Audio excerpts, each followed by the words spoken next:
वही आपका राष्ट्रीय धर्म ग्रंथ जो ये कहता है कि एक गर्भवती महिला को जंगल में छोड़ा छल कपट से। वही आपका रामचरितमानस जो ये कहता है उसके सुंदरकांड में कि ढोल गवार पशु शूद्र और नारी ये सकल ताड़न के अधिकारी। वही आपका धर्म ग्रंथ नहीं, वही कैसे मतलब गलत निकाले?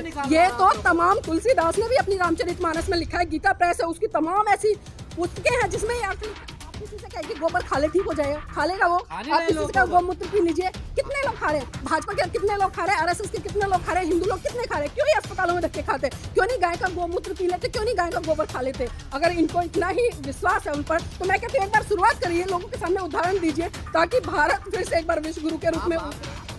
किसने कहा कि शूद्रों का काम? किसने कहा सेवा करना शूद्रों का काम है? आपको शूद्रों का इतिहास ही नहीं पता। अरे शूद्र तो वो शूरवीर थे जिन्होंने मात्र 500 की संख्या में होते हुए 28,000 पैसों को काट गिरा था और ऐसे काटा था उनको पता भी नहीं चला था। आप किस शूद्र की बात की दिक्कत क्यों नहीं है? हिंदू राष्ट्र क्या बात करता है? क्या हिंदू राष्ट्र समानता की बात करता है? क्या हिंदू राष्ट्र भाईचारे की बात करता है? क्या हिंदू राष्ट्र सभी जातियों के एक समान से रूप से रहने की बात करता है? क्या कि हिंदू राष्ट्र आखिर है क्या और कौन सी परिकल्पना है हिंदू राष्ट्र की? जिस दिन भारत हिंदू राष्ट्र स्थापित हो गया, मैं कह रही हूँ कि वो दिन दूर नहीं होगा। जिस तरह से पहले दलितों को पीटा जाता था, उनके गले में हांडिया होती थी, पीछे झाड़ू लटकाई जाती थी, वो दिन बहुत जल्दी आने वाला है। अगर ये बहुजन समाज के लोग नहीं जागे तो मैंने कई साधु संतों कई मंत्रियों को बड़े से बड़े हॉस्पिटल में एडमिट हुए देखा और जिस तरह से कोरोना का काल चला तो तब कहाँ इनके चमत्कार चले गए थे? तब क्यों नहीं इन्होंने एक चमत्कारिक फूंक मारी? क्यों नहीं इन्होंने चमत्कार के माध्यम से इस देश में से कोरोना नाम की महाबीमारी को भगा दिया? क्यों नहीं इन्होंने चमत्कार के माध्यम से आज जो देश में एक गरीब अमीर की खाई बनी है, आज जिस तरह से जाति व्यवस्था को लेकर आए दिन दंगे फसाद होते हैं, आए दिन जिस तरह से बहन बेटियों के साथ में अत्याचार शोषण होता है, तो तब इनके चमत्कार कहाँ चले जाते हैं? इससे पहले कितने बड़े बड़े आंदोलन हुए, बहुजन समाज के तमाम लोगों ने, चाहे SC/ST एक्ट हो या रविदास मंदिर का प्रकरण हो या जिस तरह से हाथरस की जो घटना हो या अभी जिस तरह से दिल्ली में जो कंझावला कांड हुआ था उसकी घटना, लोगों ने प्रोटेस्ट तो किए, बहुत बड़े बड़े आंदोलन तो किए, लेकिन उसके बाद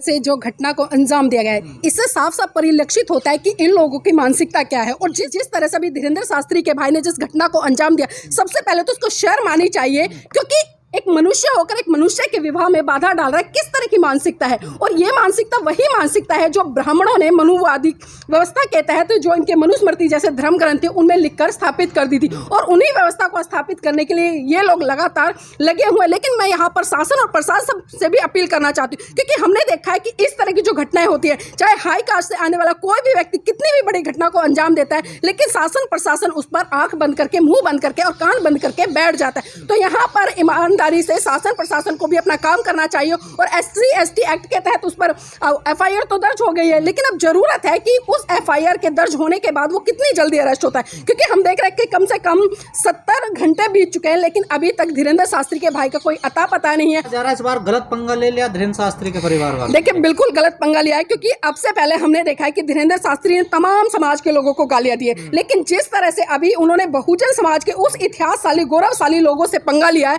जिन्होंने की मात्र 500 की संख्या में होकर 28,000 पेशों को मार गिराया था, और उसी का नतीजा है। क्योंकि मैंने कहा ना, बहुत सारी घटनाएं होती है कहीं ना कहीं फाइल के पन्नों में दबकर रह जाती है, लेकिन इस बार धीरेन्द्र शास्त्री के भाई ने जिन लोगों से पंगा लिया उनका इतिहास इतना गौरवशाली रहा है, और वो इनको सलाखों के पीछे डालकर जरूर मानेगा और देखेगा कि बहुत जल्दी निर्णय भी आएगा। जैसे धीरेन्द्र शास्त्री का भाई अरेस्ट होता है, मैं कहती हूँ बहुत दिनों तक वो छूटने वाला भी नहीं है, चाहे उस पर कुछ भी कर ले। क्योंकि पिछले दिनों जिस तरह से SC/ST एक्ट को लेकर छेड़छाड़ की गई थी और वहां पर एक संशोधन किया था कि हम तभी SC/ST एक्ट लगाएंगे तब हमारे सामने चाहे तो कोई उसका वीडियो हो या विटनेस हो, तो अब तो खुले तौर पर हम वीडियो देख रहे हैं जो वायरल हो रही है धीरेन्द्र शास्त्री के भाई की। तो कह रहे हैं लोग, सोशल मीडिया पर लिख रहे हैं कि जो दलितों से पंगा लेता है वो खत्म हो जाता है। देखिए बिल्कुल खत्म हो जाता है, लेकिन हमें यह भी सोचना पड़ेगा कि हमें आज के टाइम में हवाई बातें नहीं करनी है, क्योंकि शासन से लेकर प्रशासन तक अगर मैं बात करूं या प्रशासन से लेकर शासन तक अगर मैं बात करूं, सारे के सारे एक ही हाथ की कठपुतली बने हुए हैं। जिस तरह से सरकार घुमाएगी वो घूम जाएंगे, और धीरेन्द्र शास्त्री के भाई आंदोलन तो तेज हो गया ना। देखिए आंदोलन भले तेज हुआ, इससे पहले कितने बड़े बड़े आंदोलन हुए। बहुजन समाज के तमाम लोगों ने, चाहे SC/ST एक्ट हो या रविदास मंदिर का प्रकरण हो या जिस तरह से हाथरस की जो घटना हो या अभी जिस तरह से दिल्ली में जो कंझावला कांड हुआ था उसकी घटना, लोगों ने प्रोटेस्ट तो किए, बहुत बड़े बड़े आंदोलन तो किए, लेकिन उसके बाद क्या? उसके बाद कहीं ना कहीं ये मीडिया या सरकार में जो बैठे हुए लोग हैं या जो इनकी शय पे काम कर रहे हैं हिंदू राष्ट्र को स्थापित करने के लिए, कोई एक नया मुद्दा छेड़ देते हैं और इन आंदोलनों को दबा देते हैं। जब से ये मामला उजागर हुआ है, धीरेन्द्र शास्त्री मीडिया के सामने नहीं आ रहे हैं, वो बच रहे हैं, तो आप समझ सकते हैं। देखिए नहीं, कहाँ बच रहे, बताइए मुझे, कहाँ बच रहे? धीरेन्द्र शास्त्री आज भी खुलकर जो मेन मीडिया है उस पर चर्चा करता नजर आ रहा है। से बच रहे हैं ना, इस मुद्दे से इसलिए बच रहे हैं क्योंकि उनको पता है कि उसके भाई ने गलती की है, और जब व्यक्ति गलती करता है तो कैसे मुंह दिखाएगा, कैसे मुंह दिखाएगा। लेकिन ये उन लोगों को भी समझना चाहिए जो धीरेन्द्र शास्त्री के पंडालों में जाकर बैठते हैं, वहां पर हजारों हजारों लाखों लाखों रुपए दान देते हैं। उन मूर्खों को ये सोचना चाहिए कि अपने खून पसीने की जो गाड़ी कमाई है उसको धीरेन्द्र जैसे शास्त्री जो कि 2 टके का अपने आप को, मैं कहूंगी चाहे वो चमत्कारी बाबा का या संत का या साधु का, ऐसे लोगों के पंडालों में क्यों जाते हैं? क्यों ऐसे लोगों को आप आर्थिक रूप से संपन्न करने का काम करते हैं? और जिस तरह से अभी पिछले दिनों हमने सोशल मीडिया पर काफी प्रचार देखा कि जो धीरेन्द्र शास्त्री का भाई है उसके नाम पर जो वहां पर इसका जो पंडाल सजता है वहां पर काफी एकड़ में जमीन फैली हुई है, और उसका टेंडर सारा पार्किंग का धीरेन्द्र शास्त्री के भाई ने ले रखा, जिसमें कि एक दिन में 1 लाख रुपया वहां पर चार्ज के रूप में आता है पार्किंग का। तो इसी से आप समझ सकते हैं कि सरकार भी ऐसे लोगों को कहीं ना कहीं शय देती नजर आती है।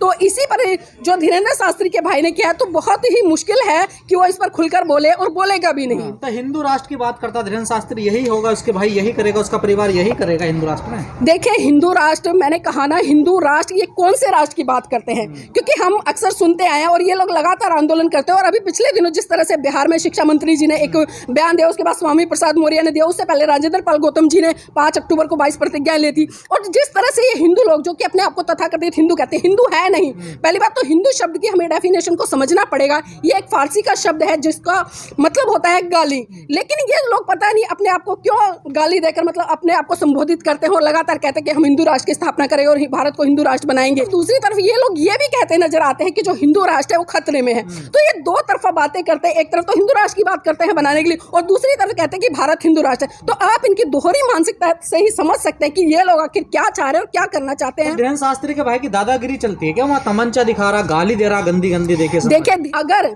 पुलिस प्रशासन अगर ईमानदारी से काम करे तो ऐसे 2 टके के गुंडे, मैं कहूंगी कि 1 मिनट में सलाखों के पीछे हो। लेकिन विडंबना वही है ना कि जो ये जितने भी साधु संत है और इनके पांडालों में जो भीड़ बैठती है वो कहीं ना कहीं सत्ताधारी लोगों की वोट बैंक है, और उसी वोट बैंक को बचाने के लिए लोग किसी भी तरह का क्राइम कर जाए, और जो सत्ता पर लोग बैठे होते हैं वो इनको बचाने का काम करते हैं। और अब भी आप इस प्रकरण में देख लेना, क्योंकि मैंने कहा ना 70 घंटे से ज्यादा टाइम हो गया, अब तक उसको अरेस्ट नहीं किया गया। मुख्यमंत्री, ये सांसद मंत्री क्या करते हैं? या अंधविश्वास को बढ़ावा दे रहे हैं? कैसे विकास होगा? कितना दुर्भाग्य है, आप नहीं समझ रहे? देखिए, बहुत बड़ा दुर्भाग्य है, खासकर आज के अगर संदर्भ में भारत के सिनेरियो की बात करूं तो बहुत बड़ा दुर्भाग्य है। अभी पिछले दिनों देखा कि जिस तरह से ये लोग चमत्कारों की बात करते हैं, तो मैंने कई साधु संतों, कई मंत्रियों को बड़े से बड़े हॉस्पिटल में एडमिट हुए देखा। और जिस तरह से कोरोना का काल चला तो तब कहाँ इनके चमत्कार चले गए थे? तब क्यों नहीं इन्होंने एक चमत्कारिक फूंक मारी? क्यों नहीं इन्होंने चमत्कार के माध्यम से इस देश में से कोरोना नाम की महाबीमारी को भगा दिया? क्यों नहीं इन्होंने चमत्कार के माध्यम से आज जो देश में एक गरीब अमीर की खाई बनी है, आज जिस तरह से जाति व्यवस्था को लेकर आए दिन दंगे फसाद होते हैं, आए दिन जिस तरह से बहन बेटियों के साथ में अत्याचार शोषण होता है, तो तब इनके चमत्कार कहाँ चले जाते हैं? मेरा इनसे ये सवाल है कि अगर वास्तव में चमत्कारिक चीजें हैं तो उस चमत्कारिक चीजों को प्रमाण के साथ में स्थापित कीजिए। और अभी धीरेन्द्र शास्त्री तो वो पहले अपने भाई को बता सकता था कि वहां पर आप तमंचा लेकर मत जाना क्योंकि SC/ST एक्ट के तहत आप पर धारा लग जाएगी। तब कहां इनके चमत्कार चले जाते हैं? और जब कहीं ना कहीं ये लोग बीमार होते हैं तो ये विज्ञान की तरफ भागते हैं। तो मैं यही कहना चाहूंगी देश के तमाम लोगों से कि अपनी आंखों को खोलो और समझो और जागो कि ये लोग सिर्फ आपको बरगलाने के लिए काम करते हैं। जो इनकी धर्म के नाम पर दुकानें चल रही हैं, उन धर्म की दुकानों को आप बंद करने का काम करें, क्योंकि जब तक आप इनको बढ़ावा देंगे लगातार ये लोग आपको इन चमत्कारिक चीजों में उलझा कर रहेंगे और कहीं ना कहीं आपका बहुत बड़े स्तर पर विनाश भी करेंगे। जो हिंदू राष्ट्र की मांग तेज हो रही है, तमाम मुख्यमंत्री, सांसद और जो मंत्री कह रहे हैं, साधु संत कह रहे हैं राष्ट्र में, खासकर दलितों की, देखिए, दलितों की भूमिका मैं कहूं कि अगर आप एक सर्वे करा लीजिए, आज दलित समाज के लोग बहुत बड़ी संख्या में जाग रहे हैं, जाग तो रहे, लेकिन कहीं ना कहीं आज वो सिर्फ बाबा साहब की जय जयकार तक सीमित रह गए। आज वो बहुजन समाज के तमाम महान पुरुषों की जय जयकार तक सीमित रह गए। लेकिन जिस चीज के लिए परम पूज्य बाबा ने साहब ने कहा कि आप बुद्ध की शरण में जाए, क्योंकि बुद्ध की शरण है वो आपको वैज्ञानिक सोच उत्पन्न करती है, वो आपके अंदर एक साइंटिफिक पैरामेंट को स्थापित करने का काम करती है। लेकिन कहीं ना कहीं लोग आज, मैंने कहा ना कि चमत्कारिक चीजों में उलझ कर, और आपने विष्णु का अवतार बताया जाता है, देखिए वो तो इनकी मनगढ़ंत है। पहली बात तो इस देश में कोई भी अवतार पैदा नहीं हुआ है, और जो हुआ है वो आपने देखा है। अगर भगवानों की संज्ञा में अगर हम किसी को रखते हैं तो इस देश में महाकारुणिक तथागत बुद्ध को रखते हैं। आपको क्या दिक्कत है हिंदू राष्ट्र से? देखिए दिक्कत क्यों नहीं है, हिंदू राष्ट्र क्या बात करता है? क्या हिंदू राष्ट्र समानता की बात करता है? क्या हिंदू राष्ट्र भाईचारे की बात करता है? क्या हिंदू राष्ट्र सभी जातियों के एक समान से रूप से रहने की बात करता है? क्या ये सारी चीजें आपको सोचनी पड़ेंगी कि हिंदू राष्ट्र आखिर है क्या और कौन सी परिकल्पना है हिंदू राष्ट्र की। जिस दिन भारत हिंदू राष्ट्र स्थापित हो गया, मैं कह रही हूँ कि वो दिन दूर नहीं होगा। जिस तरह से पहले दलितों को पीटा जाता था, उनके गले में हांडियां होती थी, पीछे झाड़ू लटकाई जाती थी, वो दिन बहुत जल्दी आने वाला है अगर ये बहुजन समाज के लोग नहीं जागे। क्योंकि आज हम देख रहे हैं कि बहुत बड़े बड़े नेता निकल कर आते हैं कह रहे हैं कि किसी की औकात नहीं है हिंदू राष्ट्र बना दे। देखिए कह रहे हैं, कह कौन रहे हैं? ये वो लोग हैं जो जागरूक हैं। जो लोग जागरूक हैं वो कह रहे हैं, वो आंदोलन भी कर रहे हैं, लेकिन धरातल पर क्या हो रहा है? हम मंच पर चढ़कर बड़े बड़े भाषण देते हैं, हम मंच पर चढ़कर आह्वान कर देते हैं कि हम भारत को बोध में बनाकर रहेंगे, लेकिन अब धरातल पर क्या हो रहा है? अब धरातल पर देखिए, अभी 2 दिन पहले शिवरात्रि का व्रत गया, उसमें मैं कहती हूँ 90% लोग वो थे जो बहुजन समाज से आते हैं, जो अपने आप को दलित कहते हैं। वो लोग तो जिन्होंने शिवरात्रि का व्रत किया, जो कि कर्मकांड और पूजा पाठ करते वहां पर नजर आए, धतूरे में धुत होकर शाम को नालियों में पड़े नजर आए। तो आप कैसे सोच सकते हैं कि ये लोग, महिलाओं का क्या स्थान रहेगा हिंदू राष्ट्र में, जो महिलाएं आज यहाँ से तेज बोलती हैं? देखिए मैं तो कभी भी इसके समर्थन में नहीं हूँ कि हिंदू राष्ट्र, क्योंकि स्थिति होगी मैं महिलाओं की, देखिए स्थिति बिल्कुल साफ है। आप देख लीजिए, पिछला सुनहरी उठाकर देख लीजिए देश का क्या होता है। जिस तरह से देवदासी प्रथा इस देश में स्थापित थी, जिस तरह से महिला को पुरुष के अधीन रखा जाता है कि शादी से पहले अपने पिता के अधीन रहे, जवानी में अपने पति के और बुढ़ापे में अपने पुत्र के। तो जो आज महिलाओं को संविधान के तहत जितने भी समान अधिकार रूप से मिले हैं, चाहे पुरुषों के बराबर हो या किसी भी अन्य के बराबर हो, ये सारे हक अधिकार छिन जाएंगे उस हिंदूवादी व्यवस्था में। और ये लोग यही चाहते हैं कि महिला को पैर की जूती, और जिस तरह से तुलसीदास जी ने भी कहा है कि जो ढोल गवार पशु शूद्र और नारी है सकल ताड़न के अधिकारी, तो ये लोग दोबारा से उसी व्यवस्था को स्थापित करना चाहते हैं कि महिला है उसको पीठ सीध कर अपने कंट्रोल में रखो। लेकिन ऐसा होगा नहीं, क्योंकि आज लोग कहीं ना कहीं बहुत बड़े स्तर पर आप लोगों पर आप समाज को तोड़ रहे हैं। नहीं, किस तरह से तोड़ रहे हैं बताइए, किस तरह से तोड़ रहे हैं समाज को? आप एक उदाहरण तो दीजिए कि समाज को तोड़ने का काम करें। जो लोग समाज को तोड़ रहे हैं, जो लोग समाज को बांट रहे हैं, हम हिंदू नहीं हैं। देखिए किसने बांटा है, ये किसने बांटा? अभी जिस तरह से मोहन भागवत ने कहा कि जातियां पंडितों ने बनाई, भगवान ने नहीं बनाई। पहली बात तो उन लोगों को ये समझना चाहिए जो इससे खुश हो गए कि मोहन भागवत ने बड़ी अच्छी स्टेटमेंट दे दी कि जो जातियां हैं वो पंडितों ने बनाई है। अब पंडित शब्द का दे, मोहन भागवत बहुत ही चालाक किस्म का व्यक्ति है, और उसकी चालाकी को समझिए। उसने एक बार भी ये नहीं कहा कि जो जातियां वो ब्राह्मण ने बनाई, उसने कहा कि जातियां पंडितों ने बनाई। अब पंडित की संज्ञा हम किसको देते हैं? जो व्यक्ति पढ़ा लिखा होता है, समझदार होता है, जागरूक होता है, विद्वान होता है, उन्होंने उसके लिए कहा। लेकिन उन्होंने एक बार भी नहीं कहा कि ब्राह्मण ने बनाई, क्योंकि वो खुद उस व्यवस्था से आते हैं, खुद उस विचारधारा से आते हैं। वो कैसे ऐसी एलिगेशन ले ले अपने ऊपर की जातियां ब्राह्मणों ने बनाई है? तो हिंदू धर्म के जो धर्मशास्त्र उनको बदनाम कर रहे हैं ना, हिंदुओं के। देखिए कहाँ बदनाम कर रहे हैं? जो चीजें गलत है उसका तो विरोध खुलकर होगा। आज बहुजन समाज के लोग पढ़ रहे हैं, तमाम चीजों को निकाल कर ला रहे हैं। अब आप मुझे ये बताइए, देवी देवताओं के खिलाफ बोलते हैं, उनके देखिए उनके देवी देवता है कौन से? मेरे तो समझ में नहीं आ रहा। आज तक हम छोटे से लेकर इतने बड़े हो गए और हमने इतने आंदोलन भी कर लिए, इतने लोगों के बीच में भी गए, आज तक हम सुनते आ रहे कि 33 करोड़ 33 करोड़। आखिर 33 करोड़ वो है कौन से? मुझे कोई आके, मैं कहती हूँ 50 देवता देवियों के नाम गिना दे।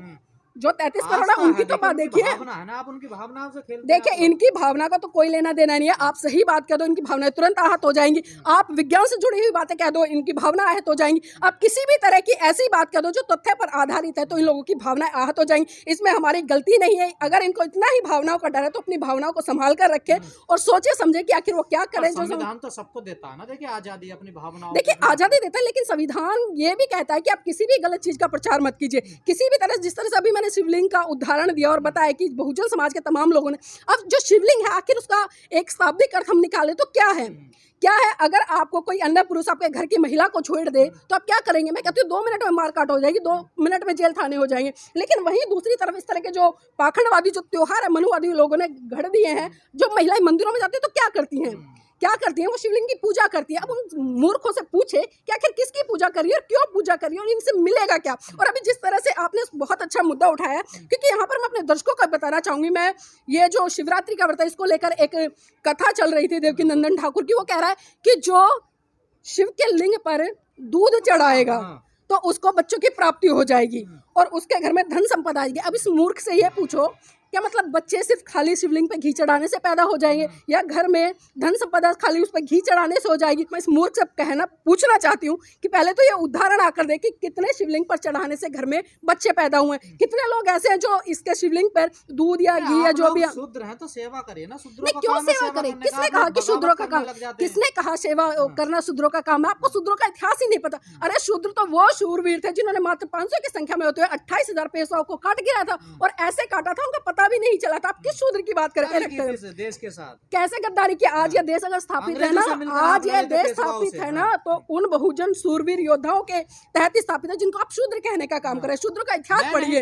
व्यवस्था कहती है। देखिए वर्ण व्यवस्था क्या है? वो तो अपने अनुसार सारी चीजों को घड़ेंगे, अपने अनुसार सारी चीजों को बनाएंगे, लेकिन ये हम लोगों को भी समझना पड़ेगा कि आखिर वो क्यों कह रहे हैं, किस लिए कह रहे हैं। आप भी पुजारी बनना चाहते हैं मंदिर? नहीं, मुझे नहीं बनना पुजारी। मुझे बिल्कुल पुजारी नहीं बनना, क्योंकि मुझे किसी की खैरात पे नहीं जीना। मेरे हाथ पैर हैं और मुझे संविधान के तहत वो तमाम हक अधिकार मिले कि मैं पढ़ी लिखी हूँ, सक्षम हूँ, जाकर मैं कहीं भी जॉब कर सकती हूँ। तो मुझे खैरात में कुछ भी नहीं चाहिए, चाहे वो कुछ भी क्यों ना मिले।